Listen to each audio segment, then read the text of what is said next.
Oh, is this Union Cavalry? Oh, the 6th Pennsylvania Cavalry is coming in to attack them. Are they trying to get out of there? I think they're trying to get out of there. Try and cover the retreat. They're gonna fire.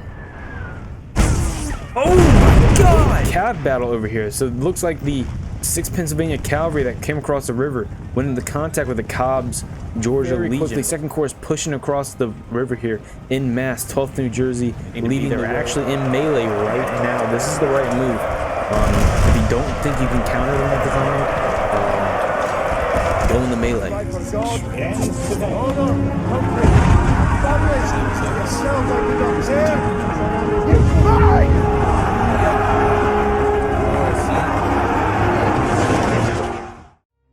What's up guys, and welcome back to yet again another Visualized History and Lore video. Today we have another ACW hardcore submod battle, and this one's a pretty crazy one, guys. We have some urban fighting today, and I mean, like, this is like the truest urban fighting I think I've been able to show yet on my channel. We are playing on the battle map of Franklin.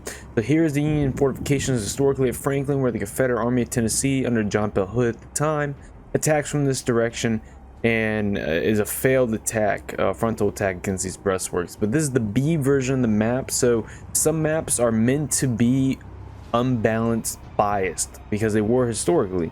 But if you want to play that same beautiful map from a different direction, one of the things this submod offers is a B version, where it's the same map, but the points are split up a little bit, so I mean differentiated a little bit, and you come from the east and west, say, position instead of the north and south, or the other way around.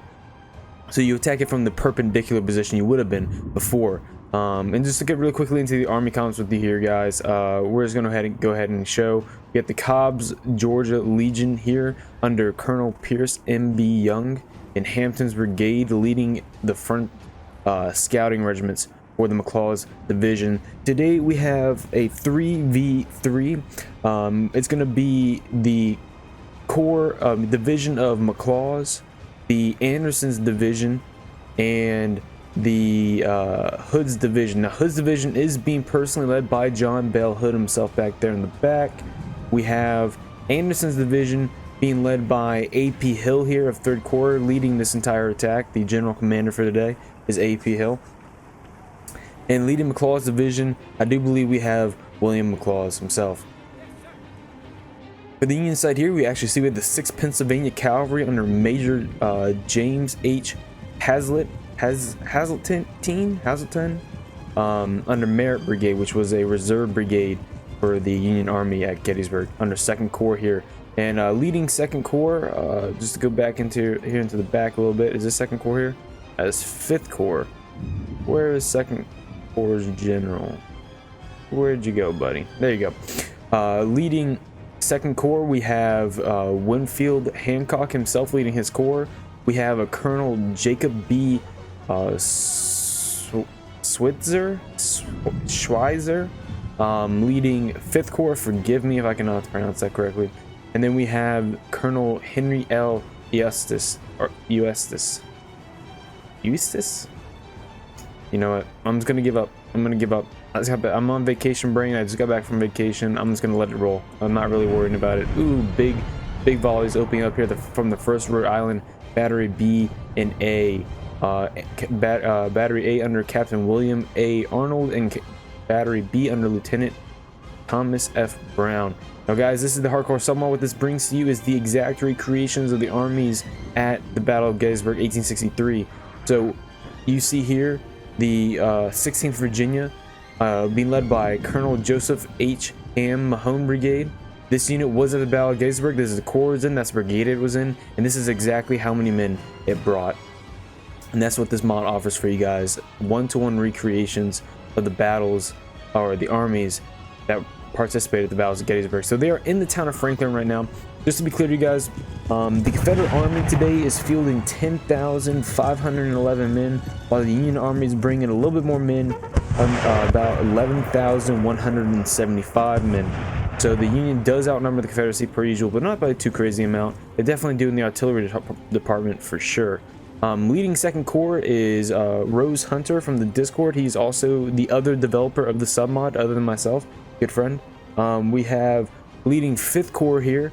We have Wolf from the Discord who also helped during the battle, the recreation of Gettysburg battle video series. And then we have a new player from the Discord leading 6th Corps, Rumpled Foreskin. Beautiful name. Leading the 1st Corps Hood's division as Hood himself is going to be War Boss from the 1st Maryland. We're leading the general attack for today on the AP Hill, leading Anderson's division personally is Pujic. And then leading McClaw's division that will be doing most of the urban fighting in the town will be under Oni Warren. So good luck today, guys, and thank you for sending in the replay. Thank you for posting replays in the Discord. So 2nd Corps is moving up here ahead of time. They have some skirmisher companies ahead of here, the 104th Pennsylvania, the 20th Massachusetts Skirmish Company, and the Massachusetts Sharpshooters under Captain William Plumer and Lieutenant Emerson L. Bucknell. I would assume one of those assume Captain got wounded, and then the lieutenant took over. This is what I would assume. This is what happened. The first shots firing off from the 13th Mississippi Skirmisher Company under Barksdale's Brigade. They are supported in the town by the Cobb's Georgia Legion. Over here, it looks like we have... Ooh, looks like the Cav got up here, actually. Union Cav came into contact with that 16th Virginia from earlier and got well routed, taking devastating casualties here, almost 50% casualties. 18th Pennsylvania Cavalry and Lieutenant Colonel William P. Brenton from 6th Corps, the Rumpled Foreskins cavalry being well routed. 5th Corps skirmish up here, 14th United States Sharpshooter Company, and that 1st Pennsylvania Skirmisher Company as well.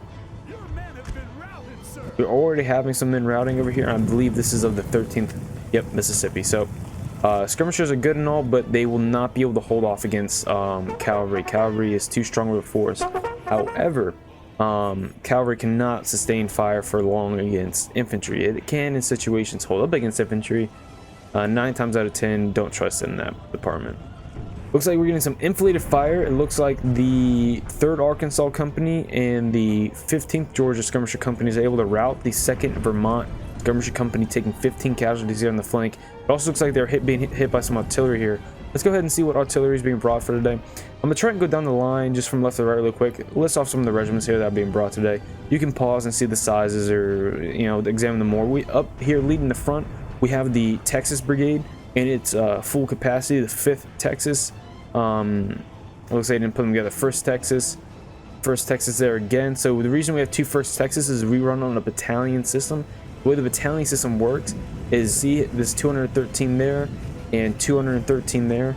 So that means realistically in real life, the 1st Texas brought 426 men, but to avoid a unit of 426 right next to a unit of 250, you see how that might get confusing and weird looking. It wouldn't look very historical if you had one big clumpy unit next to it. It just wouldn't look historical at all. The lines would be too thick. So we run a battalion system because realistically a regiment should be able to split into battalions and break one of its battalions off or a company off realistically, like say the 20th Maine did. They split off a company of theirs, the wheel on the right. 5th Texas, 4th Texas, 15th Alabama, and then 15th Alabama there again. So that's the battalion system working there. 44th Alabama there, 44th Alabama, 17th Georgia, 3rd Arkansas, Palmetto, South Carolina Artillery, Rowan, North Carolina Artillery. It looks like the Purcell, Virginia, and Letcher, Virginia 6-gun, 12-pounder battery from Elam's battery is coming over as well. Here in the center from Anderson's brigade, we have 22nd Georgia on the right. We have the 28th Mississippi. We have the 12th Mississippi, excuse me, 16th Virginia, the 16th Mississippi, 19th Mississippi, and 9th Alabama, 48th Georgia, 8th Alabama. Looks like, ooh, how did they get routed? Oh, looks like some concentrated artillery fire actually from those Rhode Island artillery was actually able to cause these Cobb Legions, or one of the companies or squadrons of the Cobb's Legion, to pull out. Over here on the far left, we have the 16th Georgia in its entirety fighting off against the 6th Pennsylvania. It looks like they're already able to rout one of the 6th Pennsylvania units, but it looks like it mounted up and is now trying to get across the river to get a foothold to make way for the infantry that's going to be coming across here soon. 5th Corps is coming across the river as well. Looks like we have some leading elements. We have the 104th New York, 146th New York, 10th Pennsylvania, 146th Pennsylvania, 2nd Pennsylvania, the 11th Pennsylvania, wow, a lot of Pennsylvania, 9th Pennsylvania, 12th Pennsylvania. Oh my God. 4th Michigan, 6th Pennsylvania, 20th Maine in its entirety here in the back. So there's your 20th Maine for you guys in its entirety. And then the colonel leading the corps. I know it sounds weird, a colonel leading the corps, but the colonel leading the corps is up. And the skirmisher companies now are being routed well off the field. Poor 15th New Jersey being well pushed back. Looks like some of the 6th Corps is now finally starting to come up. 5th Corps battery here. The 5th Battery Massachusetts Light Artillery / 19th New York Battery, as it was also known as Captain Charles A. Phillips, is here being counter batteried. And we also have the smaller battery, the 1st New York Light Battery C under Captain Almont Barnes. Who is counter battering them? What battery is that back there? That is the Confederate Pulaski, Georgia and Troop, Georgia 10-pounder battery. We also have, there's that Cobb's battery came back. 11th Virginia and the Sutter Artillery, 5 guns in the howitzers there. And the Brooks, South Carolina as well. Also has some howitzers back there as well. 6th Vermont, 93rd Pennsylvania, 119th Pennsylvania. Ooh, looks like the 17th Virginia Cavalry under Jenkins is doing some interesting maneuvers here under Hoods. It looks like half of their regiment dismounted and the other half is being sent in a suicidal charge. Maybe they're pulling back from that. I do believe they're pulling back. Yeah, they're even taking some infantry fire. That they need to dismount quickly or get out of there because of mounted horses. Oh, and the canisters coming in. Are these Napoleons? Those are Napoleons. Oh, that will hurt. Oh my God! See all these horses, just all this blood splurting up here. Oh my God, horrible. 48th Alabama Skirmisher Company trying to provide some help. Good playing from this 6th Corps player here. So that is the 1st Massachusetts Light Battery A under William H. McCartney. 6 guns of Napoleons, and we also have another 4 guns of Napoleons under the 2nd United States Battery D, Lieutenant Edward D. Williston. It looks like we're having some a cav battle over here. So it looks like the 6th Pennsylvania Cavalry that came across the river went into contact with the Cobb's Georgia Legion. It looks like although the 6th Pennsylvania Cavalry being smaller took a lot more damage. The Hampton's Brigade is nothing to mess with cavalry. And the infantry battle is now getting into play here. 4th United States taking big hits there.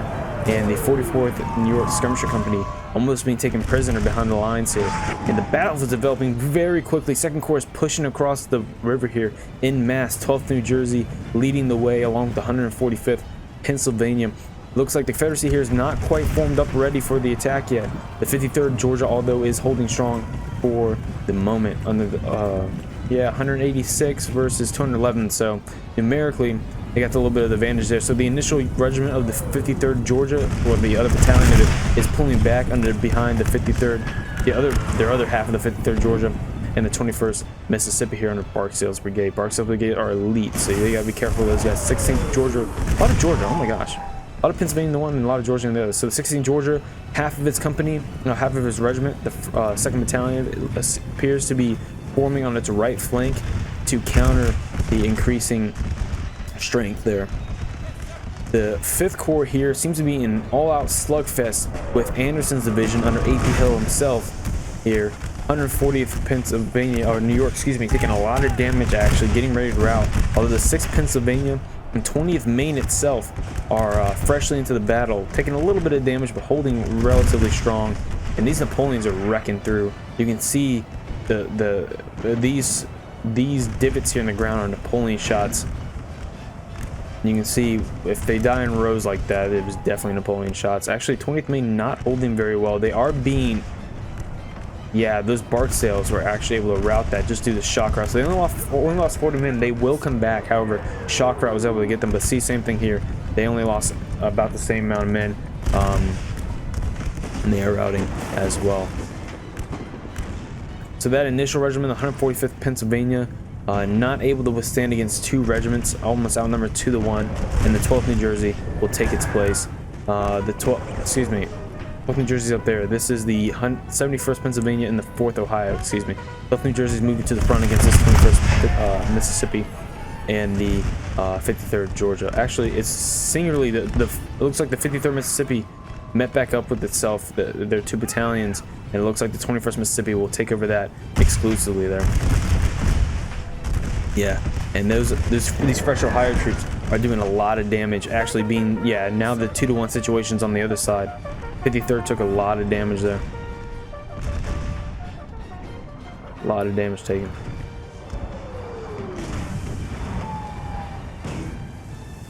But 12th New Jersey's hurting as well. I'm neglecting this side of the field a little bit just because so much is happening. Maybe let's go into a slow state really quick just to get an idea of what's happening immediately, and then we'll go back to full speed. Hood's division coming into contact with 6th Corps just now.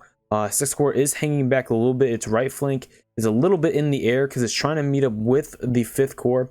It appears the Union player, unfortunately, the Union players' plan of attack is to take this town in force. And it looks like they do have an entire corps against 3/4 of an army. So they are outnumbering them by 1 to 3/3 on this side, which is good. So that means you're numerically going to win over here.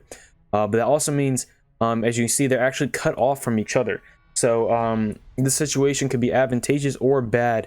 Unfortunately, it looks like the Union is a little bit on a high ground here, but I don't think that's a good thing in this case. I think they're actually like quite put up onto a pedestal, although they seem to be doing quite a bit of damage back. That's 2 units now from this area here that is routed. But I think with these Floridas coming into contact here, these buck and ball units, the 12th New Jersey's buck and ball on their side, so the Union has plenty of buck and ball. But 5th Corps is solely up on this hill, so they seem a little bit congested, where I think they were trying to quickly rush to link up with 2nd Corps, but 2nd Corps I think misjudged how fast McLaws is going to get into position. So they're stuck in a little bit of a pickle here. That Weed Brigade unit at 46th New York is actually taking some damage there quite a bit, and the 20th Maine as well. Are these Barksdales? No, this Cobb's Legion. What? Thank you. Yeah, Cobb's. Okay, so Cobb's Legion, right? A legion. Usually, in the early war, legions. Essentially, what would happen is that a person would form an army. Usually, these are rich people. For example, like Hampton's Legion. Hampton was rich. He wasn't a career soldier, but he wanted to fight, so he raised a legion and armed them himself, and they went to war together under Hampton's Legion. He had cavalry, infantry, and artillery. Although it's not quite formidable or quite logistical to have these like interior legions within your army, so you need to split up the legion where you need them at the time. So these things usually become spread out. So you see the Cobb's Legion cavalry and the Cobb's Legion infantry acting differently. 5th Corps right flank definitely just buckled under the strength of this attack from Wofford's and Barksdale's brigade there. Although it appears that the units bunkering into the town rather successfully. Some units across the river here, the 1st Minnesota itself and the 69th Pennsylvania are coming up to get some what will definitely be good fire against the 16th Georgia. That will definitely hurt them. Although the 1st Minnesota is an elite unit, probably the premier elite unit for 2nd Corps. I would have had them over on the other side of the river personally. Is just that they have their thick unit with a lot of firepower, and I think they're a little bit suffocated on the other side of the river. But these that's not suffocated is these Florida Indians. They are right where they need to be. They're actually in melee right now. This is the right move. If you don't think you can counter them at the time, go in the melee. You will lose less men in melee than you will in the shootout. That's how it was historically. Men did not want to go into melee. As you see in the movie Gettysburg, the Alabamians and the Maine boys got within feet of each other, yards of each other, shooting each other with rifles that are supposed to be fired at 500, 600 yards, because they just did not want to use the bayonet. And when the bayonet was used, it was so successful or devastating, and that's just why it's a shock value to use a bayonet, and was rarely used. So that's what you see going on there. So if you can get into combat, men tend to not want to poke each other with a bayonet, and actually the battle might last a little bit longer than a shootout will. And especially with these buck and ball units, definitely going oh no, they're behind the lines. So the 146th Pennsylvania, all the routes at a good number, and these guys will come back and be effective again. And they did really well. So kudos to these guys. They did really well against the 2nd Florida here and the 19th Mississippi that was rushing to help those guys. But they are routing behind the lines, so they're actually retreating into enemy lines, which is unfortunate. That will actually soak up some kills for this unit, maybe get a few chevrons, which will not help. All right, we hear some rebel yells going off. Are we getting a charge somewhere? Is this what we're doing? We're getting a charge? Don't think so. I think there's a letting off to let them know that we're routing them.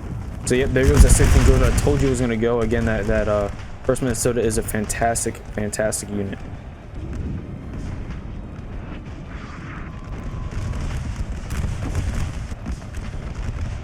Hancock is across the river himself, and ooh, what is that? We got a general death. Here we go. Where is it? Oh my God, the general. Oh, I think the house fell on the general. Oh my God, these Union batteries are shelling the town right now. I mean, this is the bloodiest. Look at these houses, guys. Look at these houses. They're just falling around the men as they're fighting in these cramped towns. This is absolutely horrific. The skirmisher company's at point blank range in front of it. Oh, here goes the 21st Mississippi. They're taking a lot of damage to that 12th New Jersey bucking ball, and they're going to give it to them. Brave men. Although this skirmisher company is going to help these units soak up a lot of that shock value that comes from these charges. If any unit can charge to a unit, it will be Barksdale, but I don't think they'll be able to do it. Yeah, they're already breaking. They've already taken 50% casualties now, which is devastating for a unit. Same for the 12th New Jersey, though. Although the 12th New Jersey general isn't dead, it's right behind them. So yeah, there it goes. Unfortunate. Yep. So it looks like McLaws, although did a great job of holding back superior numbers, is now falling apart at the wayside. And actually, 5th Corps is managing to hold on, although taking a lot of damage. 6th Corps is now only coming in position on the right flank, or his right flank, to try and link up again with 5th Corps, and they've done it successfully. Maybe not in time. Weeds Brigade has rallied back, but again, they're ready to rout again. And they've taken this wood line from them, which is probably the most devastating part of this battle. The Confederacy being able to take a wood line is it's so dramatic. Over 50% of the Civil War shootouts were done in wood lines for a reason, guys, because the soldiers did not want to fight in open fields. They wanted cover. And you see the rebels are running hastily back through this town to the safety of the rest of their army. And it looks like another unfortunate situation. The 50th Georgia is routing into the 140th Pennsylvania. So you saw that over here with the Union. You're seeing it over there with the Confederates. Some renewed regiments, the 11th Pennsylvania and the 9th Pennsylvania, have found their mettle and are coming back up the hill to try and drive back off the Confederates here. 6th Corps coming into position strong here, taking some damage on the come up, trying to win back these guns. Although the Confederates has wisely used these fortifications now, and they've occupied fortifications against these Union soldiers. So let's see how that turns out. Beautiful battle here, though. Union just committing all these war crimes. Shoot, look at them destroying these houses. They're like zero fucks given. Kill all civilians still in the city. Kill them all. They're pulling a Jackson. Kill them all. Kill them all. So the 6th Pennsylvania on the McCandless is not holding well. It took a devastating volley there from the Wilcox Brigade. Looks like the colonel's holding strong, though. Led his corps very well, and he's dismounted behind the regiment, trying to personally keep them together. As you see that there, that general's aide there was pointing out something very cool. That's another thing this submod adds, is that you can dismount your generals.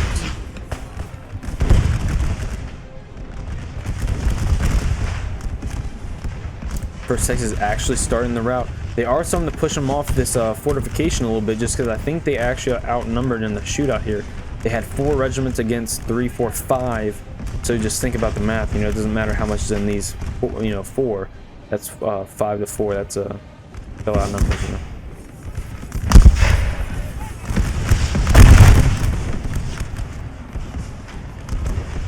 So the 95th Pennsylvania will be taking over that position there, and it looks like the 6th Corps is going to come out for an attack here on the far right. This is a devastating position the Confederacy holds in this little wood line out here, and they will have to cross the open field to try and deal with that. How did the 6th Corps do here against these fortifications?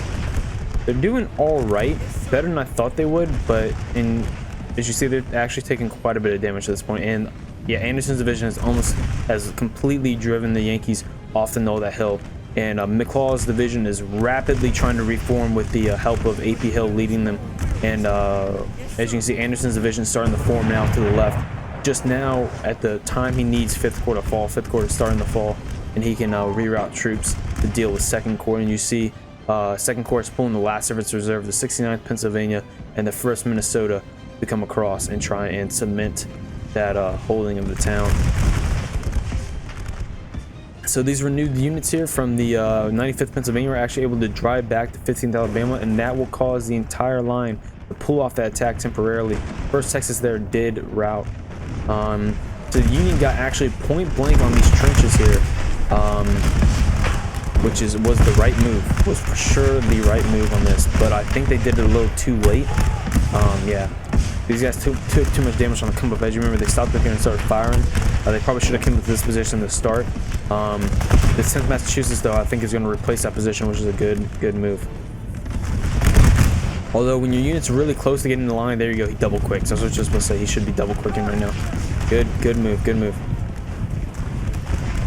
Double quicking, just get up to the position and walk them so they don't get too tired. So when you walk your units, they actually gain back fatigue that they would have previously had lost. It looks like the Cobb's Legion out here, 114 men, are dismounted and are fighting delaying actions to try and support the infantry units just behind them. Although I don't think... Yeah, there they go. Oh, is this Union Cavalry? Oh, the 6th Pennsylvania Cavalry is coming in to attack them. Are they trying to get out of there? I think they're trying to get out of there. I'm not sure what's... Oh my god, they're in confusion. The 6th Pennsylvania Cavalry slipped through the buildings there and is trying to rout this unit. And the 63rd New York and 69th New York Irish Brigade is going to try and pincer this unit because of the rout. You see the Confederate artillery starting to train on the there you go, now the infantry's here, the cavalry's pulling out. Smart move, you don't want that cavalry to die. There they go. Yep, easy route on those guys. Also, yeah, you probably pulled them out because this infantry unit here from the 2nd Georgia Battalion got formed. He didn't want his cavalry to die like that. It did its job. You know, it's better to save them than lose them. AP Hill over on the side of the hill, he's lost one of his general's aides, but he is still holding strong himself. The colonel has actually reformed his men very nicely on this. No, look at this. 5th Corps is reformed very nicely, looking very good for the Union at the moment. Although 2nd Corps has taken some damage and 6th Corps is not in the best position. Actually, it looks like 6th Corps, there's the 10th Massachusetts, was completely routed off that position. Oh my god. The 22nd Georgia and 16th Mississippi will definitely get monuments here in the future. For what they've done. Holy crap. They've held off twice their number at this point, and they are still holding strong. Really impressive work. Remember, once the units were up here, the fortifications didn't matter. It was just numbers.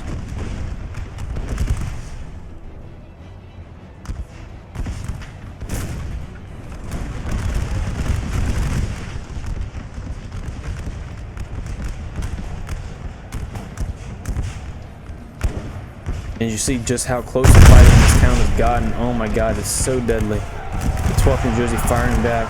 And I think these guys are bucking balls, so that's going to really hurt Anderson's division here. But maybe the superior numbers and the fact that they're getting close to 50% might cause them to rout before they do. And the 63rd New York Kelly's Brigade here is also bucking ball, so not good. But they are at a very distant range, so that might help. Look at these shells exploding on top of these houses. This is absolutely insane. Oh no, the 12th New Jersey is ripping apart this 48th Georgia. They returned some damage, but I don't think it's going to be enough. Yeah, they did a really good job, but as you can see, they're laying dead here. They can't hold off that much, and as you see, they almost did the job though. So this unit, I think here, oh, that's the I'm about to say the 53rd Georgia from earlier has reformed, and they're going to try and exact some revenge from their initial rout and get rid of these 12th New Jersey that have been doing so much damage. 40th Mississippi, 19th Mississippi are trying to hold off, but bucking ball here, bucking ball here, bucking ball here, and bucking ball there. I mean, that's just devastating. Look at this. 5th Corps pushing back out, so valiant, but not the position to be doing it against. Oh my gosh. Canister ripping into the 49th Pennsylvania from the Purcell, Virginia and Letcher, Virginia 6-gun battery. Who's leading that? Nobody. You don't get a colonel on that one. Name's too long. But Lieutenant Colonel Thomas M. Hurlings, is he still alive? Is the officer still alive?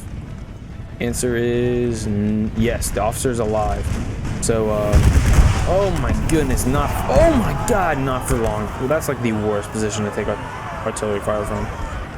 You need to will your company, your regiment right, my friend. You need to will it right. Oh my god. Oh, and there it goes. No.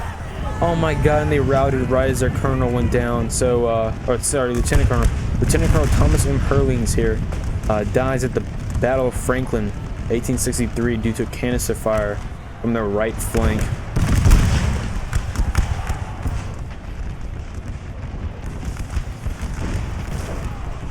Oh my god, the canister on this is horrible.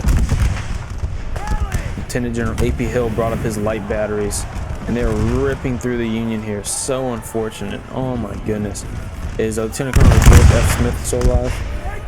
Answer is no. We got Sergeant Majors leading this regiment. It looks like the 3rd New Jersey is going to be brought into that meat grinder. So the 5th Corps. So it looks like over here, 2nd Corps, although did a really good job, just ended up being too much once Anderson's division shifted over, and they were too hurt. Looks like that'll be it. Oh, we got a rebel yell over here somewhere. Oh, yep. The 51st Georgia is getting rebel yell, but they're also running away. The 12th New Jersey actually was able to hold that there. Who is this here? 1st Minnesota that was brought across the river. Definitely is going to rip apart this 2nd Georgia Battalion. Not even a joke. Look at this huge melee fight going off over here. The 5th Florida and then the 28th Massachusetts. So the bucking balls charged each other. It's like the key rule is when bucking ball is in front of your non-bucking ball, charge it. But what if bucking ball's in front of bucking ball, right? They're like, fuck it, charge it. So actually, it was doing pretty well. The 5th, so 2nd Corps is very thin at the moment. It's very up in the air here. Both corps are well scattered at the moment. I wouldn't say the town holds one person or the other. Probably Union leading a little bit. But with 5th Corps falling apart now, I would say it's going to change here rapidly. Ooh, master out. Hancock was here to try and help that, but the Cobb's Legion itself was able to renew it, and they're giving the rebel yell into the 69th Pennsylvania Kelly Brigade to try and Claire Webbs, who are actually walking this to see if they actually have special uniforms here. Oh, and they're still firing regardless of being in melee. I don't think the Cobb's Legion are going to be able to push through this one. So very much a trade here in the town. The 71st Pennsylvania Webb and the Kelly Brigade here, along with the 4th Ohio we saw come across earlier. I mean, this is just so in the air. It could go either way right now in the town. But although I think with 5th Corps falling here again, I don't think it's gonna. Oh, this Purcell, Virginia's just been. Yeah, it's not even touched. It's not even touched yet. I think he's trying to. I don't even think they really have. Are they getting good shots? They are getting good shots. Look at this, guys. This is all canister right here. Oh my goodness. 96 Pennsylvania routing there. Oh, look at this. 202 men, only 90 men left. Color bearer's gone. Drummer's gone. Officer's gone. 77 men. Oh my goodness. Don't ever tell me the Union has bad morale, because look at these guys holding on. Well beyond 50% holding on. Against, look at that. Like 10-to-1 odds at the minimum. That was like 60 men fighting. The 183 plus 180 plus 96 men. Don't even. Oh my goodness. So it looks like 6th Corps essentially had to shift right to try and link up with 5th Corps, and ended up just coming into a meat grinder here in the open field for Hood's division. Colonel Jacob, I think, is gonna charge in and die with his corps.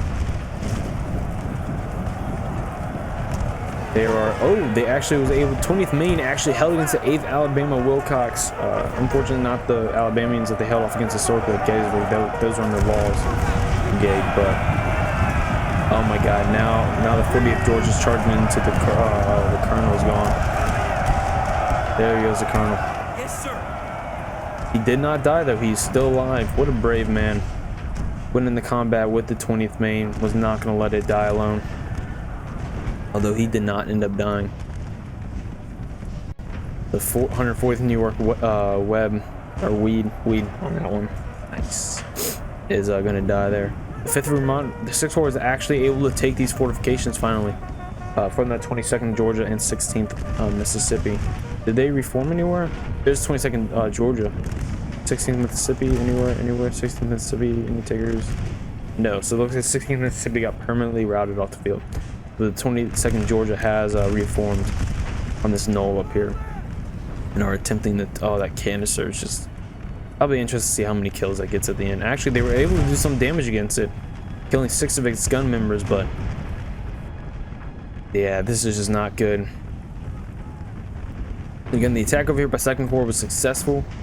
But I think 5th Corps and 6th Corps trying to rush up the link with them, 2nd Corps, I think just ended up being just a, you know, shifting piecemeal into a meat grinder.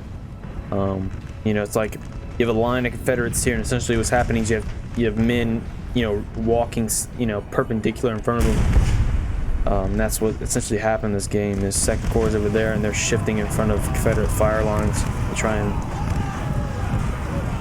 and salvage the situation. It's unfortunate.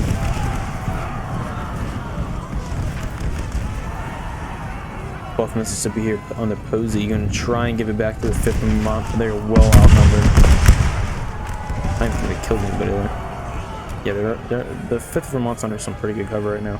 So they are taking some damage, I believe. They do route the 2nd Mississippi. I think they're taking some damage due to army destruction penalties. A lot of their army has routed recently, and they are on their own. It's best to have regiments in groups of 3s, kind of like brigades.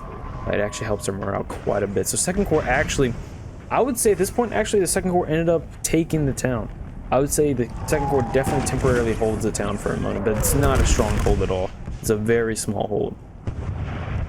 Ooh, wow. Cannon fire came right in on that skirmisher company there. Skirmish company? No, looks like a skirmish company, but it is a regiment. Taking well over 50% casualties. That 5th Vermont does get routed, and the 4th Michigan holding. Oh, shit, you can't even see them. I think they're just routing because they're trying to get out of there. Like, yeah, we're not messing with that shit, dude. You got me messed up. They're actually moving a little bit slower in this, these anti-infantry rush fortifications. Both Mississippi on the Posey getting pushed back quite a bit, and the 22nd Georgia's spot is retaken. They have retaken it. Now it looks like the 5th Massachusetts Light Battery has finally come back to their guns after all this time. Try and cover the retreat. They're gonna fire. Oh my god! Oh my god! Virginia, will you chill out for 3 seconds? You've been killing them all game. So I actually don't think it... Bastards. Oh my god. They come back to try and cover the retreat, instantly blown into the oblivion by this Purcell, Virginia dude. Good job under AP Hill, organizes his light batteries, and then they're right back to canister. This is why Pujik's a captain. He's cheese as fuck, but that's why he's a captain. It's not even 3 seconds, man. Not even 3 seconds. So if you're wondering, oh my gosh, Copeland, all those men got blown back, only 3 guys died. Well, guys, a round ball, right, when it's shooting through a line, is only going to hit what's in its path. Everybody else is going to fall down because of the concussion and shockwave, right? Or that dead body hitting them. So, that don't kill you. The ordnance has to hit you for it to kill you.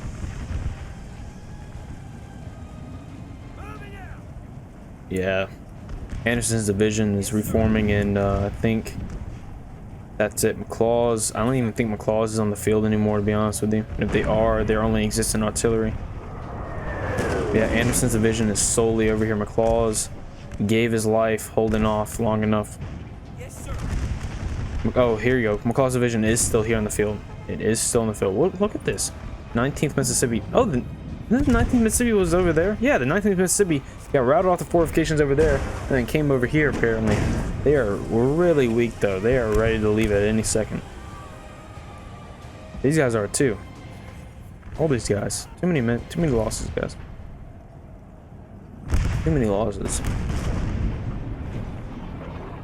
What are you getting all upset about 51st Georgia? You've only lost 100 some guys. Like, you chill out for not even 100 guys, 60 guys. And these guys over here have lost over 70%. And you're like about the route. Give me a break. You're shaking. And the line starts shooting ghosties. 48th Georgia on the right. Going to try and wheel back the left flank of the 69th Pennsylvania here, who's actually done quite a bit of damage on the 19th Mississippi. That's another 19th Mississippi. So maybe one of the... so it looks like the battalions got split up. So I don't know if it was this one or that one over there that got reformed from being over here. I would assume it's this one right here just because it's closer in proximity. And it looks like 6th Corps is just about completely off the field now at this point. With Henry Eustace.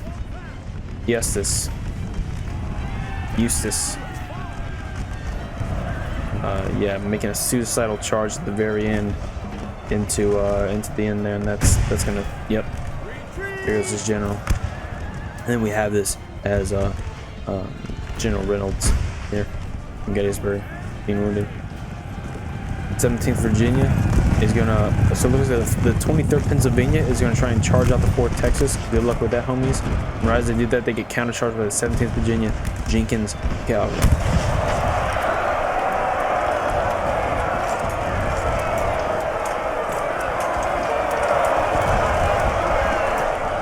Texas moving out to surround this 23rd Pennsylvania. Oh, is this the battery? Yeah, the battery came out as well to try and help out. How many of them are left? 2 of them. Oh my god. They lost 100%. Oh my gosh. Jenkins Cavalry, no mercy. One last ditch effort from the 6th Vermont that came back to try and take that battery once and for all is gone. So sad. So sad. 5th Vermont. So the 5th and 6th Vermont simultaneously rout. And 2nd Corps is all that's left from the field. And they're slowly getting turned. Oh my gosh, look at this. Poor guys, their flank is completely turned and they're just taking the fire head on.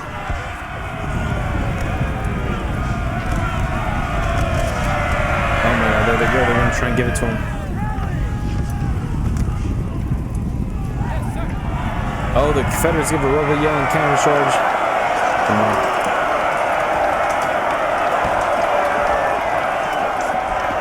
Yeah, there they go. The 5th Ohio is out of there.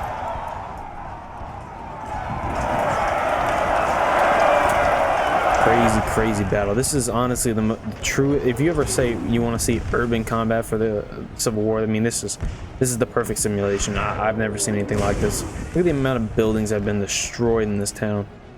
Knoxville is like in complete disrepair. This is like Hurricane Katrina type shit. What is it?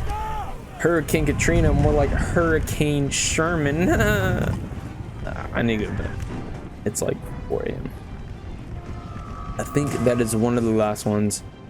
63rd Kelly's Brigade and the Massachusetts Sharpshooters are still left. So we're going to go ahead and speed this up and get to the end of this. Well, fantastic playing by both sides, though. It looks like I have one more. 69th Pennsylvania, what? And 69th New York, and 68th and 69th? Yeah. 63rd and 69th, excuse me. Sharpshooters get charged. Almost break the 51st Georgia. Oh my gosh. Crazy boys. 51st Georgia charges these guys, question mark? Wheeling around the house. Very pretty wheel. And countercharge. And another house goes down. Artillery fires over their heads, and it's a rout. And they're like right on the edge of breaking. They have been for like 20 minutes now. Kelly's Brigade's gone. Only thing that's left is the 1st Minnesota. Sir, this day will soon be yours. And 1st Minnesota routes. I think the only thing that's left now is artillery. Here's the 17th Virginia Cavalry going for this artillery. There's that Rhode Island artillery from all that time ago. Good job on the cavalry. What cavalry is for. And then this artillery battery is being wheeled up. 1st Minnesota has just come back to try and protect the artillery.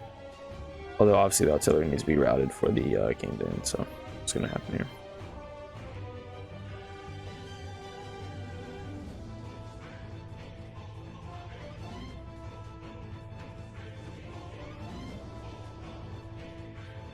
valiant artillery train charge. Very valiant. All right, and we are here at the end. So the Hood's division under Corporal Warboss brought 3,100 men, losing 700, killing 1,500, going 2 for 1. Pujic lost 1,900, but returned 3,300 enemy killed. Holy crap, that's hard to do. It's hard to get over 3,000 kills. The 1,800 under Oni that was lost was returned at 1,840, so he actually went negative on his kills. So Hunter caused him to go negative, but Hunter went pretty much even, save 80 kills here. So he lost 21 out of his 33 and killed 21. Wolf killed 24, only killing 11 in return. God. And Rumple Foreskin lost 23, only killing 928 in return. Wow. Crazy battle. Really quick, let's go ahead and we are under Oni's replay, so it'll give us his stats. At 51st Georgia, got 287 kills. Mississippi following with 198. 18 Georgia with 235. Fantastic playing by everybody. And then William Barcells, who actually got collapsed in the house completely dead, and one building collapsed. Union War Crimes. Anyways, Union. That was it for today, guys. Make sure to like.